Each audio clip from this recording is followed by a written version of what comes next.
Brought to you by Volkswagen, proud sponsor of Super Vee Racing. Along with Desiree Wilson, I'm Drew Goodman. We're glad you're with us this afternoon.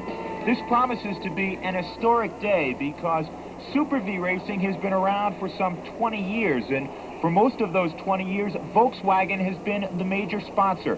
But this will be the final race of the Super Vee circuit because Volkswagen is decreasing their role in motorsports. And without Volkswagen, Super Vee Racing, at least in the near future, will go by the wayside on the professional level.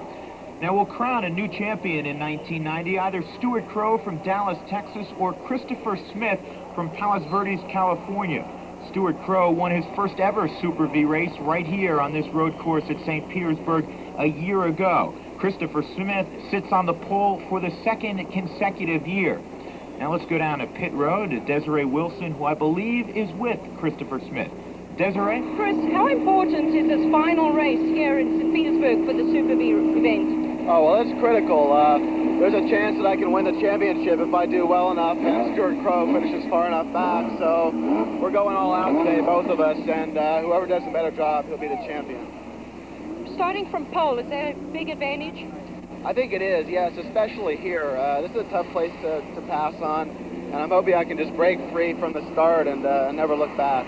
The Grand Prix of St. Petersburg is a 60-mile, 30-lap affair. The road course is 2 miles each, obviously. Let's go to Desiree again. Stuart, what does a championship mean to you? Oh, it means the world. It's really important, and we're going to get it. Qualifying, not quite as good as you'd like. What do you think the chances are in the race to win it? Well, we had some troubles in qualifying. We blew up a motor. Chris is really hooked up. He's a great talent. Kim's hooked up as well. We're going to try to keep our nose clean, and yeah, we're here to win. So two great talents go at one another. As we mentioned, Chris Smith on the pole for the second straight year. What a story for Kim Campbell. Terrible accident a year ago. He wins at Road America his first time out this year. Here's his second start. Lee Perkinson, number 3, Schneider and Byron Payne. Stuart Crow will start outside row 3. He mentioned the blown engine. Mike McHugh, Skip Weld, who's like a one-man band, is in 8th position. Paul Dallenbach from the great Dallenbach racing family. And then John Thompson. 11 through 15, Steve Thompson, Charles Neerberg, Jack Miller from Indianapolis, Lee Rackley from Clinton, North Carolina, and Steve Kelton from North Miami Beach, Florida. And you see the Super Vee cars on the track warming up their tires. It is a rather warm day in St. Pete today, 84 degrees, not a cloud in the sky, but there is great humidity, as one would expect in Florida this time of year, or practically any time of year. 2-mile road course, 60 miles in all, 30 laps. We'll come back to the GTE St. Petersburg Grand Prix after this. Goodman, Desiree Wilson, back in St. Petersburg, Florida, where the final chapter of the 20-year history of the Super Vee Series will be written today. Volkswagen moving along. This is it, the 9th and final race of 1990. They work through turns 9 and 10. The pace car is in, and there is the green flag, and Chris Smith is hard on the throttle. Kim Campbell is next, and then Lee Perkinson. Desiree, how would you characterize this street course? Is it particularly fast? Well, yes, you know, the thing about street courses, it's one of the few street courses on the circuit. And it's one of the faster ones because it has a lot of fast turns. They've had to put a couple of chicanes in because the track was really too fast. So the chicanes slow the cars down just that little bit. And but they also have a combination of some slow turns. And we have our first mishap in turn 5. John Duncan, Pat Lott, and Mike McHugh off the track at least momentarily. Chris Smith is smooth to this point, however. And Crystal leads with Kim Campbell and Lee Perkinson 3rd. Chris Schneider sits in 4th position, followed by Byron Payne as we go down the back stretch, if you will, at Bayshore Drive. They're entering the Bayshore Drive chicane, and that's Mike McFarland. He may have been involved in that little first lap contretemps as well. With walls, concrete walls on either side, what is the mindset of a driver when he goes into a street course race? Well, the really tough thing is that you have to be be very precise. There's no room for error. You have to be so smooth. This is a very bumpy course, and every now and again you'll see the cars lurch just that little bit. There is John Duncan. He was definitely involved in that mishap in turn 5. And the way he is going right now, it looks to be a short afternoon for Duncan. Yes, very definitely, with 3 tires. It'll be a short afternoon for John Duncan.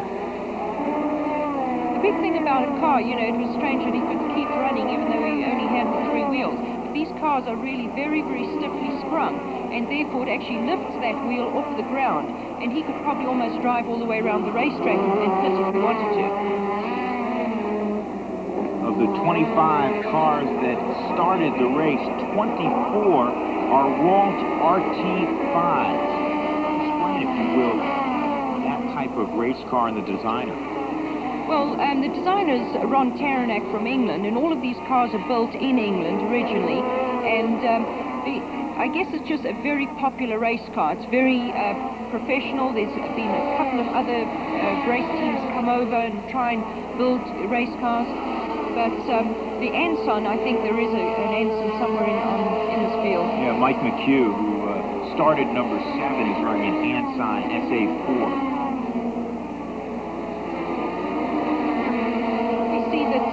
Lee Perkinson is really catching up to Kim Campbell. Lee really wants to win this race because it's home track and he has to fight, and you can see in this particular section, and there he's taken... Great move on the inside.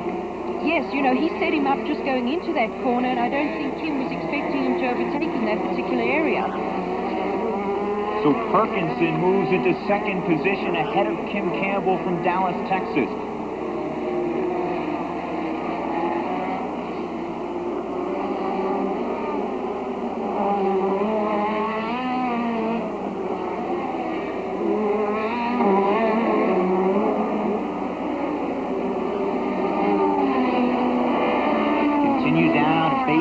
Drive, 2nd lap, 30 laps in all, 60 miles, and there's Lee Rackley, who began in the 14th position, and he is sans a tire right now.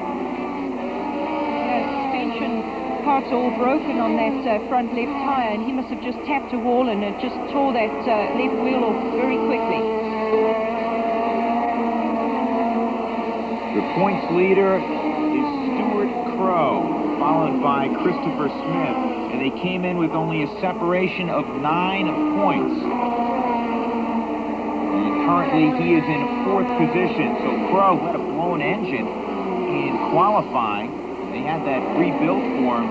He has moved up 2 slots already. Yes, they actually replaced the motor. The first engine was blown and the crankshaft broke. So they put a new engine in there, and hopefully Stuart can move up the field. He seems to be going very well at the moment, sitting right where he wants to be, because in fact he's in 4th position and he has to finish 4th to win the championship. So he's going to try and maintain that position and stay in front of both Schneider and Byron Payne. And of course, the reason, if he finishes 4th, he automatically wins the title. That's even if Christopher Smith would go pole to pole with the victory.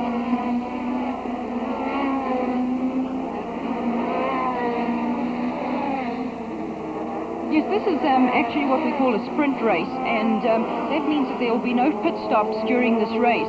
If any of these drivers decide to make a pit stop, there's just no way they're going to be able to make up the time that they may lose in the pit stop to change tires. So tires is going to play a fairly important factor in this race, and try not to overwork the tires, drive them too hard.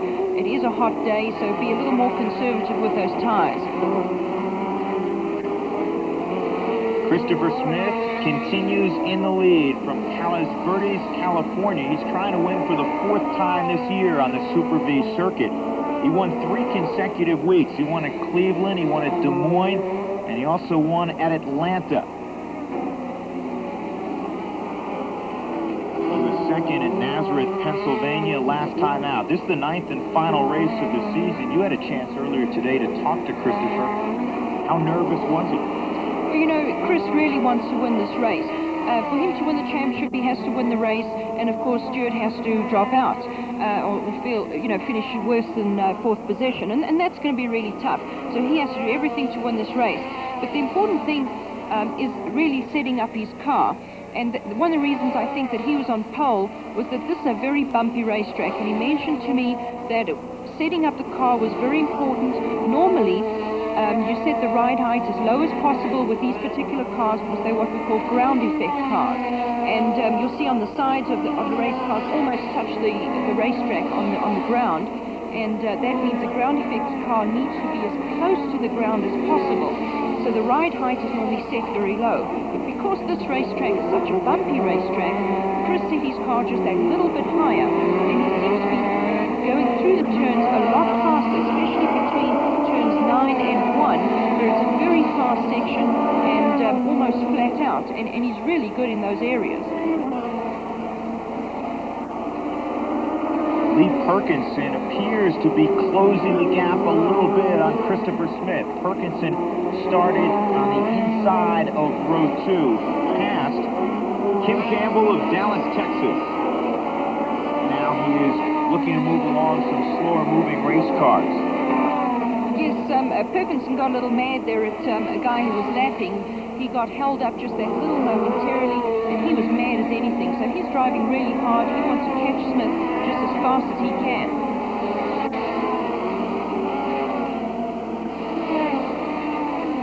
Keep in mind, as we look at Perkinson make his way down the racetrack, it is 84 degrees and very humid today. In the cockpit, it has to be 105 plus.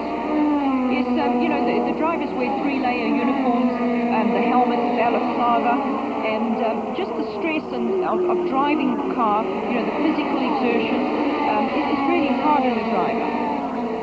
There's Timothy Bennett from Fairview Park, Ohio, and he has a bent front spoiler, probably a mishap with the wall, I would imagine. Yes, Timothy could have just tapped a wall, or he could even have run into another car. Christopher Smith continues to lead. Lee Perkinson. Welcome back to the 5th annual St. Petersburg Grand Prix Super Vee Racing, the final Super Vee race in the 20-year history of the series. And Chris Smith continues to lead from Palos Verdes, California. But we have a great battle going on for 5th and 6th between car number 32, Chris Schneider, and car number 2, Byron Payne. These two have been going at one another, Desiree. Yes, fortunately, Stuart Crow's been able to pull away from these two guys because they're really having a really good race. Byron Payne really needs to get past Chris Schneider to help his position in the points and get more points. Here we have car number 22, Pat Lott, who just seems to, maybe something, just mechanical failure on the car, has pulled off to the side of the track. Lee Rackley had already been parked there. He is missing a wheel, so he is done for the day. And now we pick up that battle one more time for 5th and 6th. Schneider is from Easton, Pennsylvania. He's been around. He's 30 years of age. He made his debut last year in Super Vee racing at Road Atlanta, and he finished 5th at St. Petersburg a year ago. Yes, Byron Payne this is his rookie year, so in fact at the moment Schneider's the slightly more experienced driver over Byron Payne. Byron in his rookie year, which means that really first year in Super Vee, and he has to learn not only the drivers but also the type of car that he's racing. These cars are really very equal, and it has a lot to do with the experience of drivers on how to set the cars up. We're back with car number 27, who's Chris Smith, who's now in the lead. And he continues to cruise. It's almost as if his car is going a little bit faster than everybody. Do you attribute that mostly to the driver, or is his car perhaps a little bit quicker this day? Well, Chris has got a very experienced crew, and his father writes a lot of technical books, engineering books on setting up race cars, and I think that this has helped Chris a lot in determining how to set up his car to make it just that little better over the bumps and on a street course, quicker than most of the other drivers. You also see that Chris, coming into the corners, really is very, very smooth. He's not running over those bumps, he's not making any mistakes. And when he comes out of the corner on the exit, he's really very close to the wall. That makes a lot of time. If you can get really close to the walls without touching them, it just gives you that extra half inch, an extra tenth of a second. We were talking during the break. You believe that because his car has been set up a little bit higher, that he is avoiding all the turbulence and the bumps that some of the other race car drivers have been experiencing. Yes, you can, especially in turn one, you can see that Chris's car is much more stable than his other competitors. And I think that attributes a lot because there's a bump in turn one, and it just helps Chris just a little more stable through the corners. Byron Payne continues to be on the heels of Chris Schneider. Payne, in his rookie year, has not gone without successes. He won at Mid-Ohio, his first ever victory. Yes, you also see way back in the chicane, Byron's pushing really hard. He tapped a couple of curves there, and you cannot tap a curve in the chicanes because it really throws the car around. There's our old friend Timothy Bennett trying to get started again. Boy, he has had a world of trouble today. You see the bent portion of his race car, the front spoiler, but he is still trying to race. It makes it very difficult, I imagine, aerodynamically to continue for 30 laps.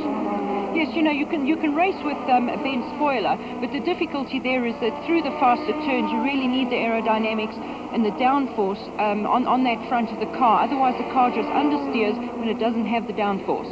And Ron Chiarvella is into the wall of tires, and he appears to be okay. Yes, what usually happens there is that just into that turn 5, there's a bump. And if you don't brake in the exact correct position and you brake on that bump, the wheels lock up and you just slide straight into that tire wall. We've seen so much of that happen in practice. Let's see if that will bring out a yellow flag. Chiarvella into the tire wall at turn 5. In the meantime, we still have this enormous race between Byron Payne and Schneider. And I guess they're not worried about whether yellow flag's going to come out or not. They're just racing as hard as they possibly can. Payne is from Louisville, Kentucky. Chris Schneider, who currently is in 5th position, is from Blairstown, New Jersey. Payne seems to have a little bit of an edge through turn 1. He's really very, very fast through there and does catch up. If you're looking in at Super Vee racing for the first time ever, these cars look very similar to what you see run at Indianapolis, the Indy-style race car. And in fact, they have ground effects like Indy race cars. They're not quite as big. They run about 200 horsepower, and Indy race cars are capable of better than 750 horsepower. What are the other differences? And there's the yellow flag. Yes, I think we now have a full course yellow. Car number 33 really hit the tire wall so hard that it impregnated itself into those tires, which means that they're going to have to get a tow truck out there and pull that car out of the tire wall. And there is the pace car, so our first yellow, and this does damage to Chris Smith, who was riding all by himself, no one in the rear view mirror. And now Smith will be reeled back into the pack. You know, it's really very hard that a driver drives so hard to get such a good lead. And then all of a sudden the yellow flags come out, and now his lead will be, you know, down to nothing. And we have the same situation here with Stuart Crow and Schneider and Byron Payne.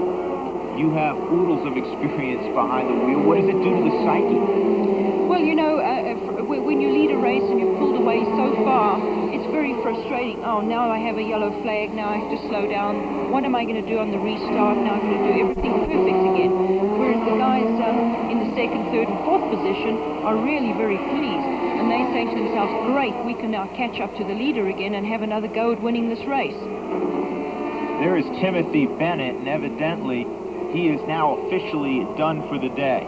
Tried to go at it with the bent spoiler, but the race car not operating to its fullest ability, and Bennett appears to be done. Yes, the pace car is out now, and you'll see that on top of the pace car there's a set of lights which are flashing, and that means it shows the drivers that they have to stay behind the pace car and that they will be going still a number of laps while they extract this race car out of the tire walls. But when those lights go off, that means that they're ready to race again. So the drivers will be concentrating a lot on the lights on top of the pace car. That is Bennett. He's out of his race car and taking his hat off, so his day is done. He tried to make a go of it. We are under the yellow caution flag because of the accident to Chiarvelli, and our leaderboard looks like this. Christopher Smith still in front, Lee Parkinson, Tim Campbell, and then Stuart Crow, where he needs to be to wrap up the entire title and come back. We're under yellow.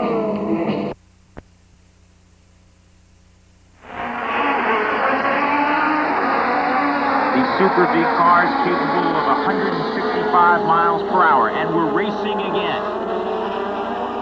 There's the green flag, and Smith is off quickly, trying to separate himself from the field. He was able to do that through the first third of this race, and then he was reeled back in. Normally under the pace car situation, the pole sitters, we call it, the guy who's leading, has the opportunity, just as when he knows it's time to go to green, he holds back the field just that little bit so that he can get a break and pull away from the field on the restart. And this is exactly what Chris did. He did a great start and he's way ahead. And we have a spin. 3 cars look as if they went off. That is a difficult corner. I believe that is turn 2, and we have seen the most action, if you will, in turn 2. Of course, during the week here in practice, we saw a number of mishaps in turn 2. How do you approach that turn? Some of the drivers are still obviously working out the kinks. Well, one of the problems with that particular turn is that there are bumps right in, before the corner, and what happens is if you don't get your braking right, then you slide into the walls. But also, the track was starting to break up, so they laid down a type of sealant between turns 2 and 4, made the track very, very slippery. And you just have to be spot on with your braking. If you just slightly off and make a slight error, then, you know, you're into the wall. And Mike McHugh is into the wall. Behind him, you saw Rick Halagian, and Mark Deffer is into the tire wall. Can we attribute some of those crashes to the slipperiness? You know that this track, when they start out in the weekend, the street track's only used once a year, and one of the problems is that there's not enough rubbers laid down on the track over the weekend, and that means that the track remains green, which means that it's basically much slipperier than it needs be. Great competition right now to sit on the pole. The leader remains Chris Smith, but Lee Perkinson is right behind him, courtesy of that yellow flag from a few moments ago. Perkinson still looking for that elusive first ever Super Vee victory. We see a corner yellow. Yes, you know, Perkinson's definitely much more aggressive under the yellow flags. He's not slowing down, and in fact, he's taking the lead. And Perkinson is by Smith. We have a new leader. Lee Perkinson is overtaken Chris Smith, who has led throughout the race. You know, it almost looked as if Chris was either very cautious under those yellows or he missed a gear coming out of that corner. But Lee Perkinson just made, you know, no hesitation, and he was ready to overtake Chris no matter whether there was another yellow after the turn or not. Could it have been that Smith thought it was a full course yellow? It's very possible, because with 3 cars off the racetrack, Smith could have said, well, maybe there's just a chance that, you know, the pace car's going to come out, and it could be a full course yellow. And then he just slowed up, and Perkinson took the advantage. To Perkinson's credit, he went right after it. The experience of a veteran driver, perhaps? Yes, you know, Perkinson's been racing quite a bit longer than Smith, and as I said, he's a little more aggressive under those yellows flags. And a lot of drivers, you know, if they find that they need to win this race, will push just that little bit harder under yellow rather than be more cautious. Perkinson driving an open pit barbecue Ralt RT5 prepared by Lee Hagan, and right now he leads at St. Petersburg. Early on I was speaking with Lee Perkinson. He really wants to win this race. You know, it's not only his home track here in St. Petersburg, but he also is thinking of trying to drive Indy cars next year, or possibly Trans Am. And a good result and a win here would help him achieve those in persuading sponsors to perhaps, you know, participate. He has some ARS experience. And coming into the final race of the season here at St. Petersburg, he was third in the overall point standings. He can't win the title, but he could sure do Chris Smith some big damage. Smith, of course, chasing Stuart Crow. Crow needs to finish fourth today to wrap up the 1990 Super Vee Series title, and right now he sits in fourth position. Paul Dallenbach with a problem. Right here we see Lee Perkinson still leading. Lee really wants to win this race. It'll be his first win of the season. Now, Smith, on the other hand, has to win this race. It's the only way he can win the championship.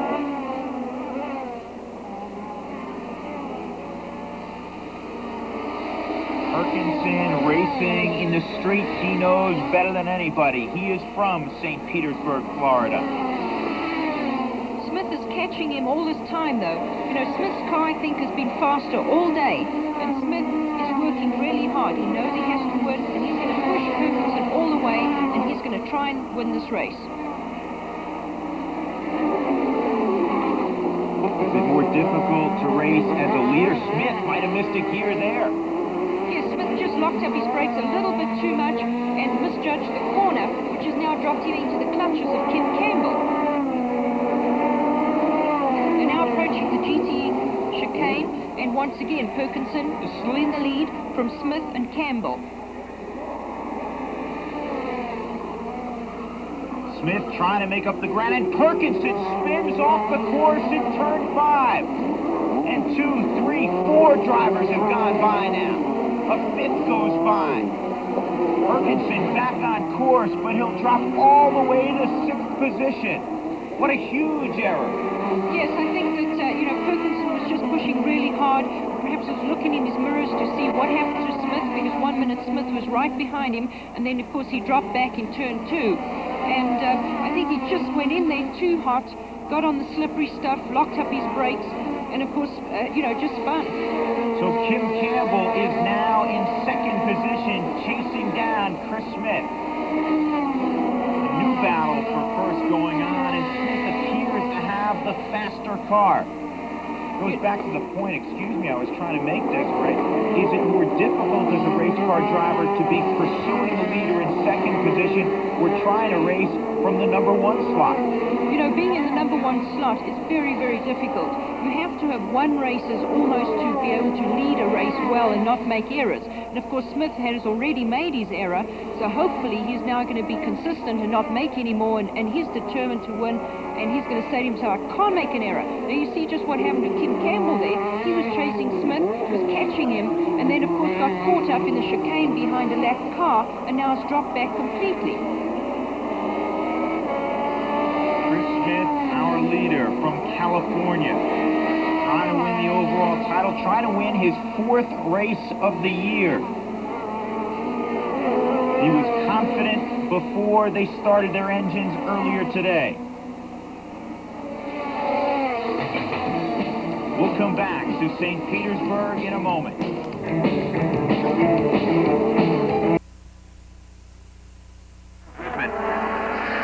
The final race of the 20-year Super Vee Series. You're looking at it right now. Volkswagen is pulling money out of motorsports, directing it to other areas. And our leader remains Chris Smith, trying to win for the 4th time this year. The Super Vee Series, as you see, he is leading by 3 seconds. The Super Vee Series has long been a precursor to the IndyCar Series. Some of the past champions in the Super Vee Series include in 1981, Al Unser Jr., Michael Andretti in 1982, and in 1984, Arie Luyendyk, who of course is the defending Indy 500 champion. Right now it is Chris Smith in the lead. Kim Campbell is really making up a lot of ground now. He's trying really very, very hard. And Kim is, you know, this is only his 2nd race of the season.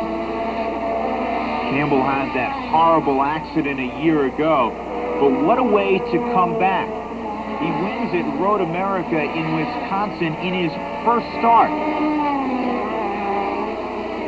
This, as Desiree mentioned, only the second time in the cockpit in 1990, and he's doing well. Yes, you know, Kim had no testing in this car before he came to this race. A lot of the other race drivers, before they come to this race, go to another racetrack, Sebring, and do a lot of testing, so at least they have some sort of idea set up for their cars. Kim had no testing, and therefore is learning every lap that he's on the racetrack and going faster every lap. Chris Smith being chased by Kim Campbell. Not an unfamiliar situation for Smith. He was the leader and the pole sitter a year ago before a crash knocked him out of the Grand Prix of St. Petersburg. And right now we see moving up once again is Lee Perkinson in car number 16. He has just passed Byron Payne in car number 2. So Perkinson, after spinning out several laps back, is again pursuing the leaders. Yes, this is the race for 5th and 6th position. And as you said, just past Byron Payne, and now will be working towards Schneider, who's in 4th position. Byron Payne is hardly going away. He is right on the tail of number 16, that being Lee Perkinson. Perkinson right now is really annoyed with himself because he made that error, misjudged his braking and went off, and now he's really working hard to try and get up through the field, get some points for that championship, and just, you know, he has to catch Schneider, but as you say, Payne is hanging on. Payne is a rookie. We talked about that a little bit earlier, but this being the conclusion of the Super Vee series, what does a rookie driver do? Where does he go next year? Well, I guess, you know, he has to move into the next category, which will probably be either Formula Atlantic or the American Racing Series. Most of these drivers want to drive in the Toyota Atlantic Series next year. It's a one little step up from the Super Vees, as they have about 230 horsepower, slightly wider tyres, but a really exciting season, and it is going on the national circuit next year, so a lot of drivers are looking towards it. Could it be a bit premature for some drivers to step that far up in classifications? There isn't that much difference between the Super Vees and the Atlantics. Just, you know, a little bit of horsepower difference, so it won't be that much of a step up.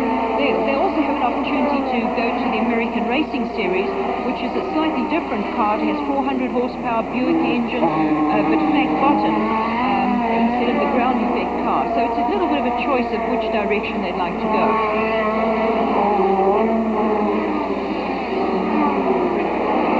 There is Stuart Crow. We haven't seen much of him throughout the day. He started on the outside of row 3. He has moved up to 3rd position. He is in a great situation.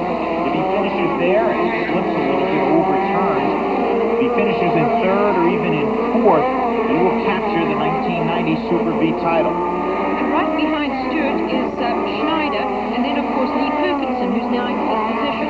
Perkinson is really moving up, and I think he's really out to try and win this race.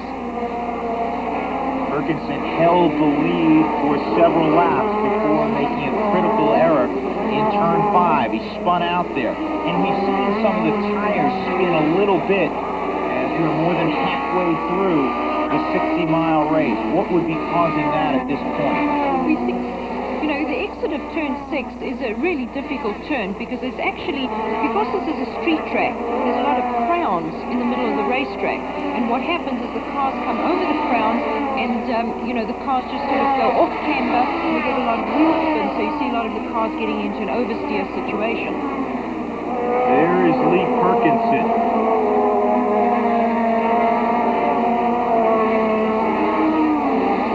Trying to move up. 5 cars went by him when he had that spin out in turn 5. And Perkinson's really gaining on Chris Schneider, and you know, soon we may even see him move up to 4th position. There's our leader, Chris Smith. And he is, with a couple of exceptions, run pretty close to a flawless race. His biggest gaffe was made when he got off the accelerator a little bit during a corner yellow flag, and Perkinson went in front. And right now, he's trying to get by Paul Dallenbach. And this is costing him time right here. He can't get by Paul Dallenbach. about to let him by right now, but Kim Campbell has definitely made up time on the racetrack and will be catching Chris Smith quite rapidly now. What is the proper procedure for slower moving cars in that situation? Well, you know, there's no real procedure. It's just more polite if the driver gives way as soon as possible and lets another car go by. But at the same time, you know, you're also running your own race, and you can't take chances by letting a faster car by and maybe causing, you know, having an accident yourself just by letting, because you let somebody through. So Chris Smith continues to lead. It was better than 3 seconds a few moments ago. Much less than that now over Kim Campbell, who is currently the closest pursuer. Stuart Crow is in great position, sitting number 3. We'll come back to St. Pete in a moment. With 5 laps to go, it is still Christopher Smith from Palos Verdes, California in front, followed by Kim Campbell, and Stuart Crow from Dallas, Texas sits in number 3 position. We are back now looking at Chris Smith, who continues to lead with 3 laps to go in the Grand Prix of St. Pete. And his car has been driving beautifully, Desiree. There has been no problem at all. Yes, you know, Chris has really driven flawlessly since that last little incident under the yellow flags where he lost his lead. But, you know, he's been really very precise. He hasn't made any mistakes. And once again, the yellow flag's out. Byron Payne, who is running so well, the rookie, is off the course. A mishap with the wall. So Payne's day is done and the yellow flag is out. It'll be really interesting to see if this is going to be a full course yellow or just a stationary yellow at that particular point, because that'll determine whether Kim Campbell can, first of all, he's got to catch Chris Smith, which he's doing right now. But if it's a full course yellow, it means the race may end under a yellow, which means that Kim won't be able to do any overtaking and may not be able to, you know, win the race from Chris. Crow wouldn't mind that at all because he is among the top 4. We've arrived at the final lap from the Grand Prix at St. Pete. Chris Smith continues to lead. Can he hold off Kim Campbell? You know, this is the last lap, and you really have to be very careful on the last lap, especially overtaking, you know, slower cars like that. But you have to really concentrate. You can't lose your thought, because now you have to be really careful and not make any mistakes. The same goes for Crow, who currently sits in 4th position. He has to hold off Chris Schneider. Yes, and Chris, I believe, is really putting on a very good show, trying to catch Crow at the last on this last lap. And Smith is safely through turn 5, and he negotiates turn 6 well. Chris Smith from Palos Verdes, California, trying to win his 4th race of 1990. And if he's to entertain any hopes of the overall title, he has to hope that Crow does not finish in the top 4. Through the Bayshore chicane. Smith on the pole for the 2nd consecutive year. A heartbreak last year. He crashed and could not take the title, but this year he has led almost throughout. Here he comes around 10 and the checkered flag to Chris Smith. Kim Campbell will finish in 2nd position. But Chris Smith on lap 31 now, the victory lap. And there we have Lee Peterson finishing 3rd after a great drive. He has led the race, the only other driver to lead the race today. And finishing in 4th position is Crow. So Stuart Crow finishes where he needed to, in 4th position, and he takes the overall title in the Super Vee Series for 1990.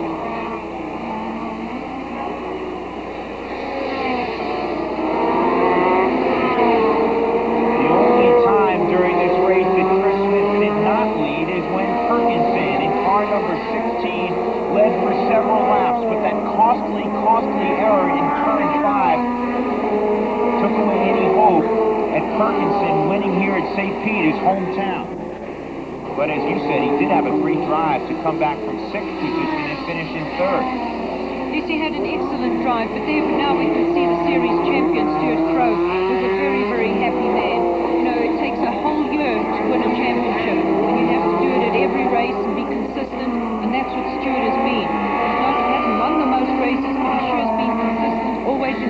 The most races won goes to Chris Smith with 4 this year. Crow wins 3, but that is a happy second. In the 20th and final year of the Super Vee series, Crow joins the likes of Ari Lyondike, Alistair Jr., and Michael Andretti in the history books. And when we come back to St. Petersburg, we'll talk to Mr. Crow.